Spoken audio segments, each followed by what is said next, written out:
we have a test and we have trials. And I remember walking in the bathroom and my legs began to shake like a wet noodle. So from the last post, the last video we did, we were doing some behind the scenes pictures, just throwing up on social media to kind of get the ball rolling. Right. I had a producer friend out of LA was like, "Is that Dolly Parton?" Oh, how funny. Yeah. Oh, that is funny. Well, I suppose it's the big hair. Yeah, And, yeah. we like our makeup. Did you know Dolly and I are close to the same age? And Really? so I don't mind that a bit. I like Dolly Parton. Yeah, she's cool. You know what? She's real. So hi, Jack. How's it going? Oh, everything is wonderful. Oh yeah? Really, really. Yeah. Since we made the last video and I shared about my H9 water and Right. just the test, because part of it is, I took no chemo or radiation or drugs. Yeah, you're keeping it natural. That's right. I'm drinking my water.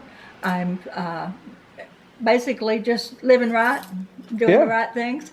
And you know what? When I had my lab work done, the doctor called me back and said, "I don't know what you're doing, but keep it up." Then that's good. And if it's what you're drinking, keep it up. And That's so I great. would say that's a great report.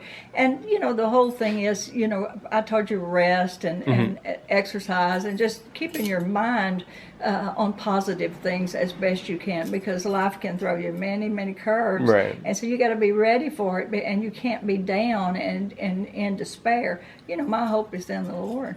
Mm-hmm. And, That's good to hear. I'm glad to hear that. It's not in water, but He provides water. And I really am grateful for that, because it's working for me. I don't know about anybody else, but for me, it's really doing well. And, I just think that's what happens. We pray, we ask God for direction and help. What am I supposed to do? And He just gives us these little glimpses and these ideas and these thoughts, and we follow through, and great things happen. I'm getting healed. That's nice. I'm glad to hear that. Little glands, and I think, oh my, you're not there anymore. There you You've go. gone away. They're going away. Okay, there's a little tiny swelling right here, but it's going. So it's like swimming upstream. That's good to hear. I'm glad to hear that. Swimming upstream, and that means it's difficult sometimes. Sometimes when I wake up, I feel like I've been run over by a truck. But after I have a cup of coffee, so coffee is important. Right. And I start my day, and I just, ask God to help me and direct me. You know what? It's always good. It's always positive. And so the whole thing is to help people and to help others, encourage them, because there's a lot of people that are going through almost hell on earth. Right. And struggles. And so I want to be an encouragement. So tell me about the store. How's it going here? Oh my goodness, I love this store. It really wasn't what I had planned on doing for the rest of my life, and Right. I don't, because my heart is for outreach. But you know what? I minister every day that I open this door. Somebody comes through here, and I do everything I can to buy their stuff. They're trying to buy medicine or drugs. I don't know what, but they have brought in some little treasure that they've got, and they need to sell it. And you know what? And I find that there's a lot of ministry there. I have literally stood here and led people to the Lord, guys that were That's great to hear. messed up on drugs or whatever. And I would say, they say, you remind me of my mom, or this kind of thing. I always like to hear that. Yeah. And then, I don't badger anybody, but I'll maybe ask them about their faith. And I know that God can make a difference. When a person is just floundering around and they don't know what direction they're going to take, they need that help.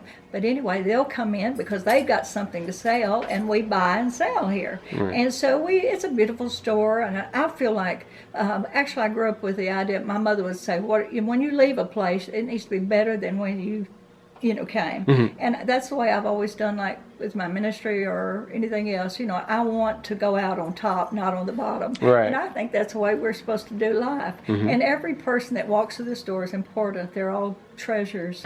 And we have treasures in the store. In fact, it's so funny. In between times and of people coming in, I make beautiful guitars or paint. Yeah, I've been seeing all these wonderful I know, guitars on the I know. wall. I think I counted up like 20. How many guitars Oh, no, are no. there? I counted the other day, and just right around us, there's like 47 right here. But 47. many They have all look come and wonderful. gone. Thank you. And I just figured, one of these days, I realize that, there's a time and a season in life. There's time to be born, there's time to die.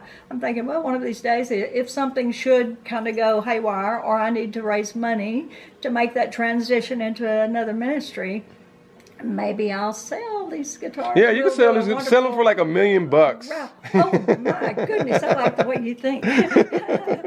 But they're they're from my heart, and I signed them because at first I thought, well, this is kind of a silly little thing, making a guitar. And then people say, do you play? I'm like, I took lessons, but I wasn't any good. But I've Right. always liked the shape of a guitar. There you go. The way it sounds. Well, these all look and wonderful. I just think there's nothing prettier than a bling guitar and by yours truly, Jackie Holland. Designed by Jackie. Exactly. But we do the same thing with the furniture and everything. And it's hard. Not long ago, since we talked the last time, a guy just came and vandalized the store, knocked out all the windows. Oh, we were man. shut down for 3 weeks, during the Oh, holidays man.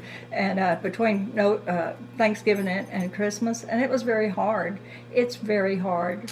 Yeah. To be honest, I'm sorry to hear that. we have a beautiful store, and I can't tell you the days that I will not sell 1 cent. Well, I would have spent quite a bit of money helping people trying, because they need to sell. And I think, that is ministry, because I kind of beat myself up because I used to work at a church, see, and so it's different. This is totally different. Marketplace ministry is where you live. It's where you're at. It's where people are, and they're hurting and they have needs. And so I get a kick really out of just chatting with people and finding out. Making sure everybody's okay. Exactly. They just, a smile, just a hug when they let me. And I like that a lot. I like that. So that is ministry. Yeah. That is ministry. There's nothing wrong with that. Well, helping, hurting people. I say from the jailhouse, to the penthouse. It doesn't really matter where people have been or what they've done. God loves them. Yeah. And so this store is just an avenue. It's making something beautiful out of maybe what other people thought was trash. So it's treasures. That's good to hear. And that's the way we are. We're treasures in His eyes. He loves us so much, and He has such a lovely plan. This is one of my little guitars, and it's just symbolic. It's making me think about angels. The Bible says that God gives angels to watch over us and to care for us, and I like that. And so a lot of people really like angels.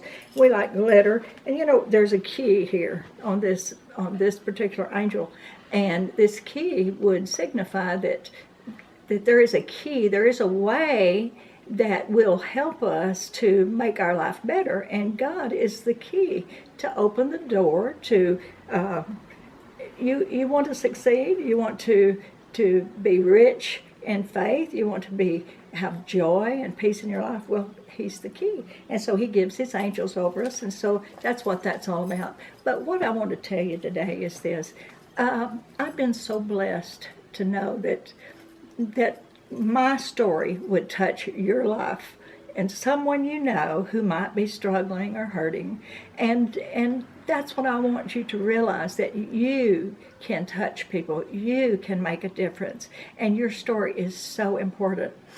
I love to go to the jail and prison ministry, and every time I go, which is usually every other week here in Grayson County, I visit the girls and I tell them from my heart, I'm here as a mother representing somebody that cares about you. Your mother is not here. Your grandma is not here. But they may have been praying, please send somebody for my daughter. And that's one reason I like to go, because I like to put myself in their shoes. There are nursing homes, there's hospitals, there's schools. Anywhere there's people, there's needs, and there's people that need to hear what's going on in your life. When I became a believer, as a Christian, I believed what the Bible said, which says, I will give you authority, I'll give you power. And it says you can lay hands on the sick and they'll recover. I want to tell you a little story. 2 times. Now don't turn away. This is so big. 2 times in my life, I've had the opportunity and the pleasure of praying for 2 people that were dead. One is an older man. He was 99, and he was a volunteer in our ministry, and he literally died. And all of the volunteers were standing there watching, and something just came up inside me. He had walked in the door that morning. His son had dropped him off, and he said, "I had a dream about you last night. You were my angel." And so we laughed about it, and he went on back there. But then he just died. His heart stopped, and he died. And something rose up inside me, and I just said, "No, you're not going to die. You're going to live." And his name was Bill Pearson. I said, "You will live and you'll not die." And a teeny little sneeze happened.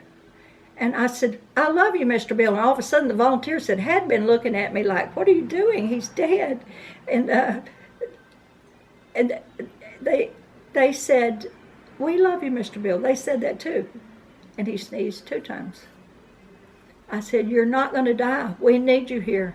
You're not going to die." He sneezed 3 times, so help me God. And he opened his eyes. And by the time the paramedics had got there, he was sitting up drinking orange juice and talking. I walked out of that room, and I remember walking in the bathroom, and my legs began to shake like a wet noodle.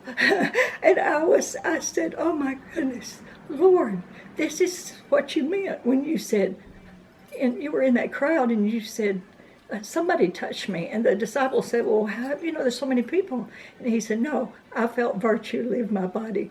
I was powerless." See, our strength is in the Lord. The fact that I was diagnosed with cancer, that's a small thing in the scheme of life.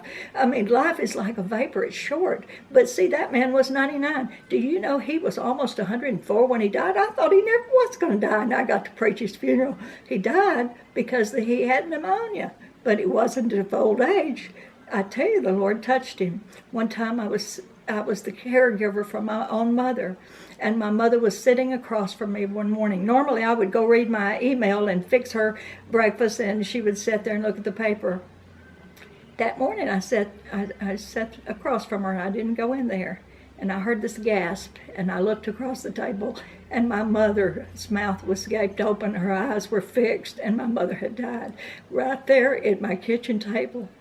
And in my heart, I thought 911, and then it was like, no, there's not time. See, I believe God will direct you. You never know what kind of circumstances or things are going to happen to you in the span of a 24-hour day. But that day, it was a pivotal moment for my mother and for me. My faith was elevated, trust me. I was dependent on God, and I just walked over there, and my mother was small, and I put my hand on her little chest, and my hand up her back, and I was just saying, "Mother, get up, Mother, get up." See, I remembered my mother had been having dreams, and my mother had said, "I keep dreaming that you're saying, 'Get up, Mother, get up, Mother.'" But see, that came to my mind. And I was saying, so as I was hitting my mother on the back and holding her, I was saying, "Get up, Mother." Do you know, after it seemed like it took forever, but I heard this gurgling sound in her voice, in her throat, and I laid her on her side, and I continued to do that and call my mother, "Get up, Mother, get up, Mother." My mother began to breathe. By then I hopped up and I got a call 911. They came out there. Then my mother got a new pacemaker. The doctor said, "Miss Jackson, you died, but your daughter brought you back." See, that's what God can do with ordinary people. I'm just an ordinary woman, good gracious. You think I'm scared of cancer? When that doctor told me you have terminal cancer, you think I'm going to let that get me down? I've seen people that were dead and they came back alive. I mean, goodness. He said, "My sheep hear my voice, and they follow me. And the voice of a stranger they won't follow." I had to hear. My mother lived another year. I was there when she took her last breath. What a blessing. And you're a blessing, and you can do wonders, and I can tell you what makes the difference. Remember I talked about the key? The Lord is the key. He's the way. Jesus said, "I'm the way, I'm the truth, and I'm the life." He said, if you want to get to the Father, you go through me. There's one way. And in life, he'll put his angels around you and he'll watch over you and you'll have good times and bad times. I struggle with a lot of things, finances and everything else. I have a ministry and I can't even do it. Not very long ago, a lady came and she said, someone is interested in you, in your ministry, in your life. And she said, would you want to do ministry or do a store the rest of your life? I said, well, of course I'd want to do ministry, but I do the store because that is life, because you just do what comes natural. You do what is put in front of you, and you do it, and you give it 100%, and you'll be surprised how many lives you'll touch, the joy, and the fulfillment, and the hope. You will have to worry. Don't worry about dying. Live. Death is not the ultimate getting off place. It's just getting up in the morning, do what you have to do to make yourself ready to go present yourself to the world and say, I can do it with the help of God. There is nothing that's going to keep me from going forward. God bless you.